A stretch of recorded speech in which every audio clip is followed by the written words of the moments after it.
Apa jadinya sebuah masyarakat tanpa Tuhan? Apa jadinya kalau suatu negara, suatu bangsa itu hidup tanpa Tuhan atau tanpa agama? Apa jadinya? Jadi, beberapa tahun yang lalu ada sebuah buku yang sangat viral sekali, guys, berjudul Society Without God. Artinya, masyarakat tanpa Tuhan. Nah, yang jadi pertanyaan, apa isi bukunya? Dan isi bukunya itu bikin para pemuka agama marah besar ya. Ketika bukunya viral di Eropa, marah besar ya. Buku ini ditulis seseorang bernama Phil Zuckerman. Jadi kalau mau marah, marah sama Phil Zuckerman ya. Saya bahas dari sudut pandang akademis ya. Saya tidak nyuruh yang nonton video untuk tidak beragama ya. Bukan itu tujuan saya. Tapi apa jadinya kalau masyarakat itu tanpa Tuhan atau tanpa agama? Jadi di video ini kita akan bongkar. Ternyata ada satu ya yang bikin saya terkejut ketika baca buku ini. Apa itu? Ternyata di negara yang tanpa Tuhan, tanpa agama, negara yang tidak si paling beragama, ternyata kejahatan menurun, guys. Wow, luar biasa. Menurun, guys. Jadi selama ini kan kita berpikir bahwa kalau kita nggak beragama, nggak bertuhan, maka akan kacau gitu ya. Tidak bermoral ya, masuk neraka dan lain sebagainya. Tapi isi buku ini ya sebaliknya, guys. Jadi penulis mewawancarai dan meneliti 150 orang yang ada di negara-negara seperti negara yang tidak peduli dengan agama dan Tuhan seperti Norwegia, Finlandia, dan lain sebagainya ya. Jadi di video ini saya akan bongkar gitu. Selain fakta yang barusan saya bongkar, ada fakta yang menarik lagi gitu. Apa itu faktanya? Jadi di negara-negara maju, negara-negara Skandinavia, negara-negara Nordik seperti Norwegia, Finlandia, Islandia, dan sebagainya, si penulis mewawancarai orang-orang yang ada di sana gitu ya, orang-orang yang tidak peduli dengan agama, yang tidak peduli dengan Tuhan dan sebagainya. Mereka diwawancarai dan diperhatikan cara hidup mereka. Dan rata-rata masyarakat yang ada di sana itu tidak percaya ada kehidupan setelah kematian, guys. Wow, luar biasa. Bayangkan mereka yang hidup di negara yang tidak percaya dengan Tuhan, tidak percaya dengan agama itu, mereka nggak percaya dengan yang namanya kehidupan setelah kematian. Wow. Tapi kalau saya ngomong seperti ini di Konoha, saya akan digeruduk, guys.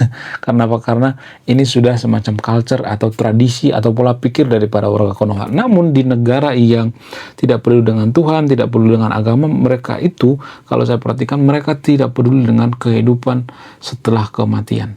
Nah, yang jadi pertanyaan, apakah ini berdampak dengan yang namanya kehidupan sehari-hari? Jadi gini, guys, kalau misalnya nih, ya suatu daerah atau masyarakat itu menurut buku ini ya, bukan menurut saya ya. Jadi kalau mau marah jangan marah ke saya. Kalau suatu komunitas atau suatu daerah itu menganggap bahwa di kehidupan setelah kematian itu nggak ada kehidupan lagi gitu ya. Ya kalau mati, mati aja gitu ya. Mati secara biologis gitu. Jadi mereka itu biasanya akan memanfaatkan kehidupan mereka untuk sebaik-baiknya gitu ya. Misalnya nih, kalau mereka jadi guru, ya jadilah guru yang terbaik. Karena hidup ini cuma sementara gitu ya. Kemudian mereka juga nggak mau perang gitu ya. Mereka nggak mau ribet gitu ya.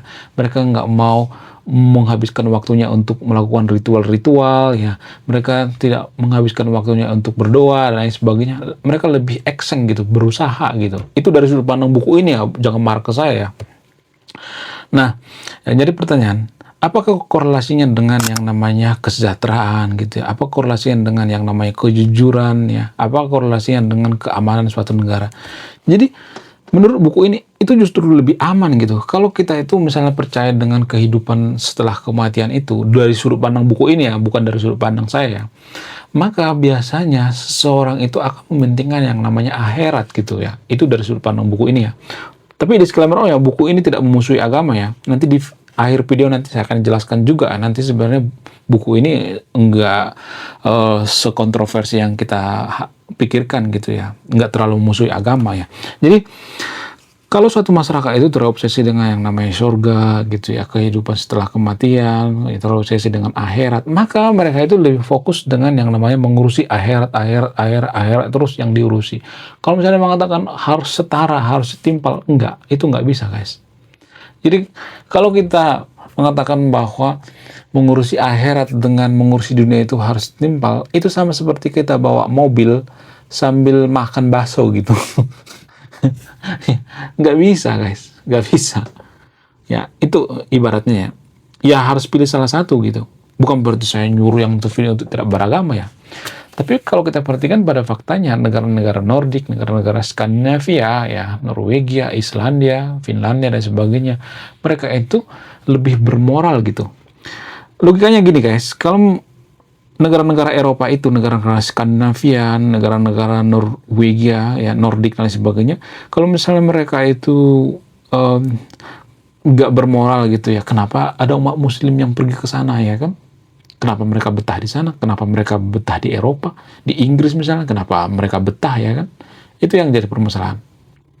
Kalau misalnya ya disclaimer on ya, saya tidak nyuruh yang untuk tidak beragama. Kalau misalnya negara-negara yang tidak beragama, tidak perlu dengan agama itu jahat, kenapa ada imigran yang ke sana ya kan? Kenapa ada imigran Muslim yang betah tinggal di sana ya kan? Ini yang perlu kita renungkan sebagai kaum intelektual ya.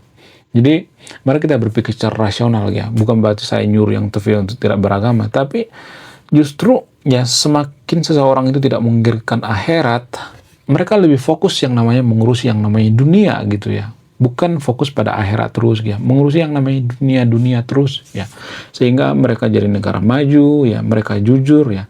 Bahkan ya, salah satu negara paling jujur di dunia ini adalah negara Nordik dan negara-negara Skandinavia. Itu menurut data guys, bukan menurut cocot saya gitu ya. Saya baca data dulu ya sebelum bikin konten ini.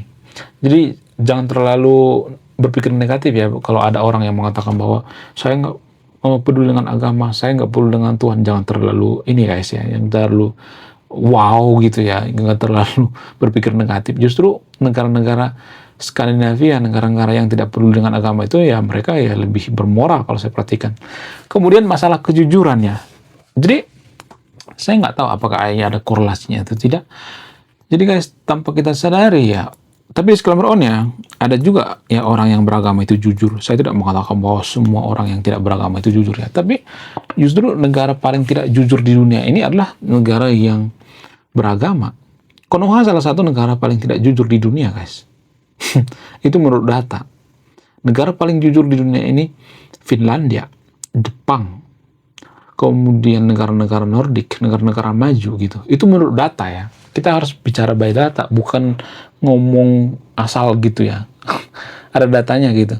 Nah yang jadi pertanyaan, kenapa bisa seperti itu? Apa alasannya? Kenapa justru negara yang tidak peduli dengan agama, negara yang tidak bertuhan itu, menurut buku ini ya, buku Society Without God ya. Jadi menurut buku ini ternyata di situ dikatakan bahwa kalau kita misalnya nih ya mau berbohong, biasanya di negara yang beragama itu mereka bawa Tuhan. Demi Tuhan saya nggak mencuri ya. Demi Tuhan, demi Allah saya tidak mencuri ya. Sehingga apa? Sehingga mereka bisa lolos gitu ya karena bawa Tuhan. Sementara di negara maju kan nggak ada ngomong seperti itu ya. I swear to God, nggak ada seperti itu ya. Nggak ada seperti itu. Ya saya percaya, saya tidak mencuri ya. Saya demi Tuhan, sumpah demi Allah, sumpah pocong, nggak ada seperti itu. Sehingga mereka tidak ada alasan untuk berbohong gitu ya. Karena nggak bawa agama. Itu ya tanpa kita sadari ya. Mohon maaf bagi yang terus video, saya tidak nyuruh yang terus video untuk tidak beragama. Itu menurut buku ya. Karena ini kan pembahasan yang sensitif ya. Kemudian selain itu ya, orang-orang yang di negara yang beragama itu kan biasanya bawa agama ya. Bahkan menolak ajakan seseorang juga mereka bawa agama ya. Misalnya nih ya, ada seseorang yang sungkan ya, sungkan menolak tapi diajak sama temennya. Misalnya kita nongkrong jam 10 nanti ya, sebenarnya kita tuh sungkan menolak ya, diajak. Terus kita ngomong, insya Allah gitu. Kenapa kita ngomong insya Allah? Karena kita bawa Tuhan gitu ya. Jadi dalam berbohong pun kita bawa Tuhan.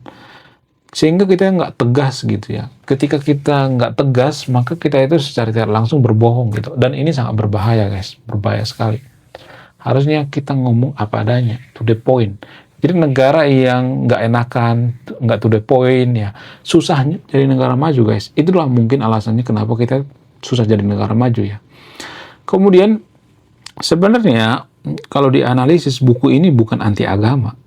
Orang Norwegia, orang Finlandia juga sebenarnya bukan anti agama, guys. Mereka nggak anti dengan orang yang beragama, tapi mereka anti dengan orang yang munafik gitu ya. Kemudian buku ini juga mengatakan bahwa buku ini tidak memusuhi agama, tapi kalau diperhatikan orang Finlandia, orang-orang Norwegia itu, mereka sangat spiritualis gitu ya. Beda ya spiritualis dengan agama. Cuman mereka nggak bawa Tuhan gitu. Itu bedanya. Ya, dalam pikiran orang-orang di negara maju itu, negara-negara agnostik, negara-negara ateis itu, kalau Tuhan itu ada, syukur gitu. Kalau nggak ada juga nggak jadi masalah gitu. Itu dari sudut pandang mereka. Buat apa? Nggak penting gitu ya. Itu dari sudut pandang buku ini ya. Buku yang berjudul Society Without God ya. Jadi menurut buku ini ya, orang-orang di negara maju itu nggak terlalu memusingkan yang namanya Tuhan gitu ya. Tapi bukan berarti mereka jahat gitu. Karena apa? Karena hukum mereka itu ya benar-benar ditegakkan gitu. Sehingga kalau ada orang yang jahat ya tetap juga gitu ya dapat konsekuensinya di dunia gitu. Tanpa kita sadari. Kemudian bicara tentang korupsi gitu. Kenapa negara yang paling beragama itu justru korup gitu ya. Sementara negara-negara yang tidak beragama mereka ya kalau saya perhatikan negara Skandinavia, negara Nordik itu mereka itu jujur guys. Ya walaupun mereka tidak beragama. Korupsi paling rendah di dunia ini ya negara-negara Skandinavia, Nordik dan lain sebagainya. Kenapa bisa seperti itu? Apa alasannya? Jadi gini guys. Dulu di Nordik itu, di negara Skandinavia itu, cuacanya kan ekstrim ya, secara antropologi ya, saya bahas ini secara antropologi ya. Jadi kalau misalnya ini cuacanya ekstrim ya, kemudian masyarakat di sana itu berlindung di gua, misalnya zaman dulu banget ya. Nah, presiden mereka itu kan sedikit ya, makanan mereka itu harus benar-benar dijaga, kalau enggak mati kelaparan gitu. Jadi kalau ada orang yang mengkorupsi makanan gitu ya, menyebutkan makanan ya, menyembunyikan makanan, maka ini akan sangat-sangat berbahaya sekali guys. Sangat berbahaya sekali. Dan hukumannya itu nggak main-main. Sehingga dari situlah lahir yang namanya anti korupsi. Jadi orang-orang yang ada di sana itu mereka tuh peduli satu sama lain gitu. Ya, bukan berarti mereka tidak punya salah, tidak punya dosa. Ada juga orang jahat di Skandinavia, di negara-negara Nordik gitu. Ada sebenarnya orang jahat. Cuman permasalahannya yang orang jahat yang ada di negara maju itu ya lebih sedikit daripada negara berkembang atau negara yang tidak maju seperti Konoha gitu. Emang Konoha suci enggak kan? Kalau misalnya mengatakan, oh orang-orang yang di sana itu stres, di Konoha juga banyak stres ya.